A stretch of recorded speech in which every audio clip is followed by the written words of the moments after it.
Hi, welcome to Environmental Biology Online. This week we're going to be looking at trophic cascades. So it's the second week of our unit dealing with energy and ecosystems.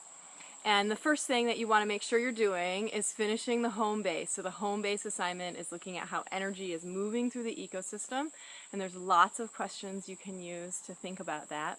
So you'll turn in the home base at the end of this week.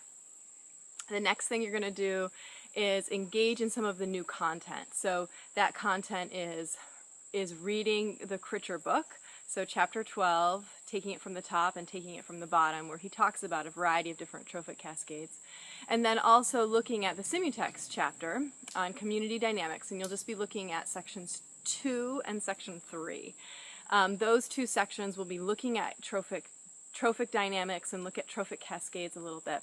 And I added a new resource this semester. This is a TED Talk that's talking about rewilding ecosystems. So that's the overall concept is that we should be adding more wildlife to our ecosystems. And he uses the concept of trophic cascades to justify that. So I think if you listen to that TED Talk, you might get an even better sense of the possibility of what trophic cascades can be. So once you've engaged with the content, then you can continue on to contribute to the discussion. So the discussion is just like most of our other weeks, where you just pick one of the concepts and post something in there. Post something thoughtful, meaningful, make reference to the text, show your understanding, show that you're creating insight and personal meaning with the content. And that's due Saturday at 10 a.m. And then reply to someone in a different thread, so I can see that you're looking at multiple threads, and you'll do that by 6 p.m. on Tuesday. The big thing in our week is the thing that's a little bit more complex this week is the lab. As always, the lab is always the new challenge that asks you to do something you've never done before. So this time we're going to be using the Simutext software for our lab. And it's pretty easy to do. You just open Simutext just like you've done already. And one of the items in there is the Keystone Predator Lab. So you just click on that and it'll open right up. It'll prompt you to download a workbook. And you want to do that, so that's going to be a PDF document that describes exactly what to do. So it provides some background information, and I really hope you read the background information. It explains how the lab is set up, some of just the specific details of like the rules that have created the lab, and then also the background information about trophic cascades and Keystone Predator. So it'll be some review for you probably, but especially if you haven't done the reading yet, then definitely read the introduction. And you don't need to answer every single question in the workbook. I think you should answer them in your head or jot down some notes. I think it's good to do that to keep, it's good to do that so that you are engaged with the process and you don't miss any of the steps. The Simutext materials are designed really to be doing things step by step and systematically. And if you miss a step or you miss a direction, then you might get very lost. But what I want you to turn in is something a little bit different. I've created a document for you that's basically going to be your lab notebook. So the concept here is that you are an ecologist and you've been hired by the Department of Fish and Wildlife in Washington State, and you are hired to go look at some tide pools. So while you're writing your reports, I want you to just put yourself in that mindset.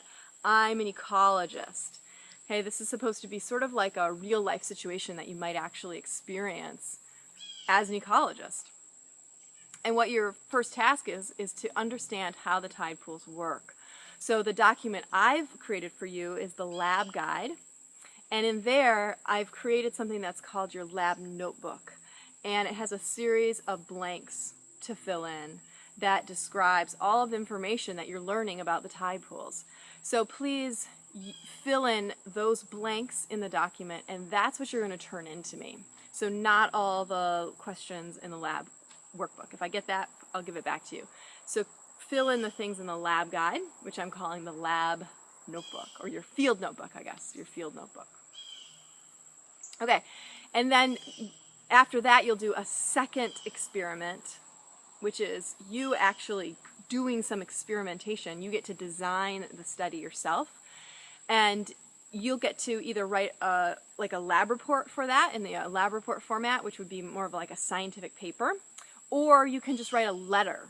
So the idea here is that I want you to be in the mindset of being a field ecologist, and you're reporting to your employer, which is the Washington Department of Fish and Wildlife.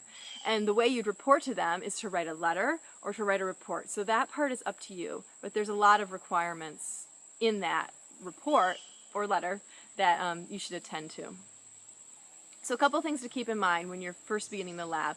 First is that you're going to be looking at the competitive dominance hierarchy in the tide pool. And the competitive dominance hierarchy is all about how the individual species compete for space.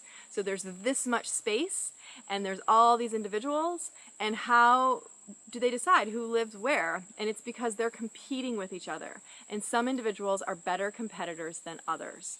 And your job with the competitive dominance hierarchy is to determine who's the best competitor for this space.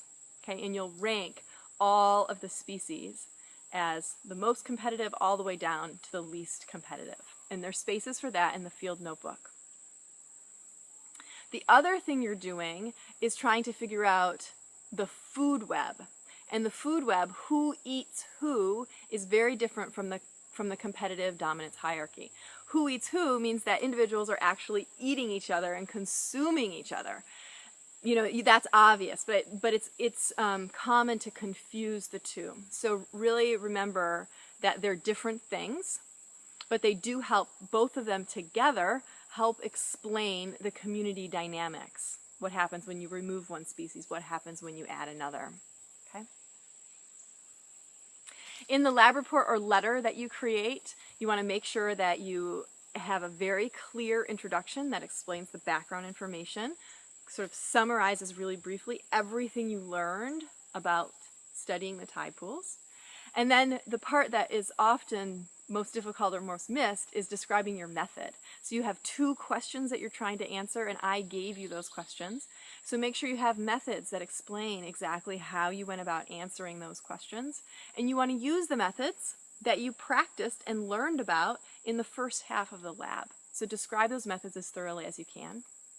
In the results section of the lab, make sure you have a figure or a table. So some kind of visual display of your information is extremely important, and you know how to make those really well, and you know how to write really good captions, so don't forget any of that. Okay? The outline explains exactly what needs to go in the report, and those are the things I'll be looking for. So use the outline, answer every single one of those questions and every single one of those steps, and you should do great. Okay. I hope you have a really, really good week.